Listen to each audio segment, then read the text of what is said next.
the numbers we saw there, 25 wickets in just those 6 matches where they conceded over 300, coming in the back 10. That's average of 4 plus just in the last 10 overs. They've been consistently controlling that damage at the back end, which has been the conscious effort, is what I felt. And like we were talking about, they were approaching the game in that fashion, saying that okay, 50 overs, we are not going to do something which is not in our hands, so you use your resources, you understand your weaknesses, so that is something which they've been doing well, that okay, we're not going to do some extravagant things, we don't have a bowler who is going to bowl 140 clicks pretty much every delivery, but we do have the smartness, we understand how the game is moving and what are our options. So that's something which they've been doing, and relying on Fizz to do that expert job. Like his strength is to bowl at the back end of the innings, so they've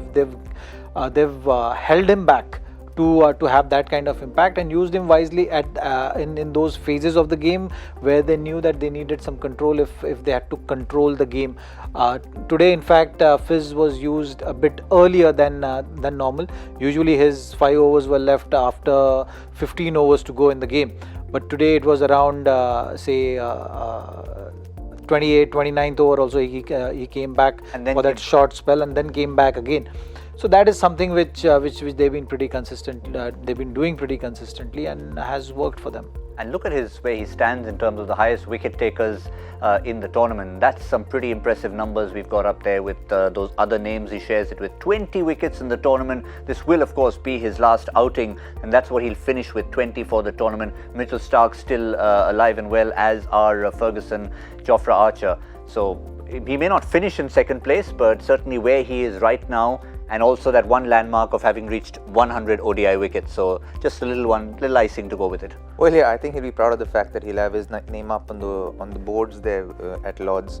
I think that's every cricketer's dream, to actually have their name up there on that board in some fashion, and he'd be very happy with himself. Obviously he'd want to work on that economy rate, but outside of that, I think he'd be extremely happy. And if you talk about the Fizz at the back end, you have to also give credit to someone like Mehdi Hasan Miraj, who didn't play the last game. Have a look at those figures. If you have a look at that, 10 overs, 1 for 30, and that in any context, particularly when the opposition has scored over 300, is highly impressive. That one change in this particular game coming in for Bangladesh was a thinking on the hindsight from the previous match against India, that maybe they made that mistake of not playing Mehdi Hasan in that match, and preferring Mosaddeq in ahead of him. That's something which I felt was a mistake. He has been having a good run in this World Cup. He has made that impact with the ball, bowling in different kind of situations, provides you that extra option as well to maneuver your resources. But I think the pressure of KL Rahul and Rohit Sharma played on their mind, which they have actually corrected in this match, and he has lived up to the expectations.